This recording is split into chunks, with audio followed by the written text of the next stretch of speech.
So while I absolutely love watercoloring and I find it very relaxing to do, sometimes you don't necessarily want to go to the extent of stamping and embossing an image and then doing the watercoloring.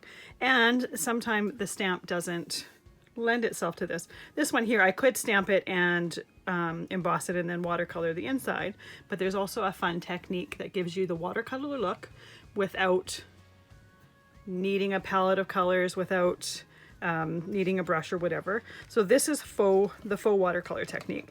What you're going to need is dye ink pads. You could also do this with dye markers, so this will work with those Tombow markers that I was using as well. And what I'm doing is I'm using the edge of the pad to ink where I want the color to go.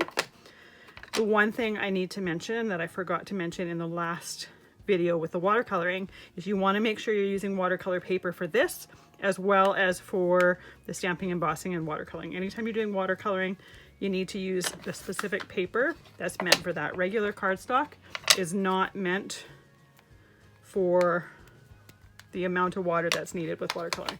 So I've got my stamp completely inked. Now you'll be able to see that there's ink all over it, but I used this at one point with some black permanent ink. And purposely didn't wash it off because I wanted to be able to see all the detail. So I can't see exactly where the color is, but I know the general area. So I'm going to take a misting bottle with some water. I'm going to mist it so that it is wet. Now, really, I shouldn't have misted quite as much, but I noticed there was a spot that was that the mist had missed, or the water had missed. So I wanted to make sure that that got done as well. I'm putting my stamp down, holding it in place for a few minutes to make sure that the ink transfers. And there we go. So I'm going to let that dry completely like that. The only other thing I added to this is I added a little sentiment. Often I'll wait for sentiments until I'm handing my cards out. I like to just make cards for fun, and then I typically will wait until I'm actually going to give it out before adding a sentiment to it. But this one, it just seemed to need a sentiment on it. So while that's drying, I'm going to glue on my mats to my card. I've got them all pre-cut. Typically I'll use this glue or my collage medium. I'm just using this one right now only because I'm trying to use it up so that I can toss away the tube. The glue works really, really well. I just don't need a whole bunch of different choices on my desk.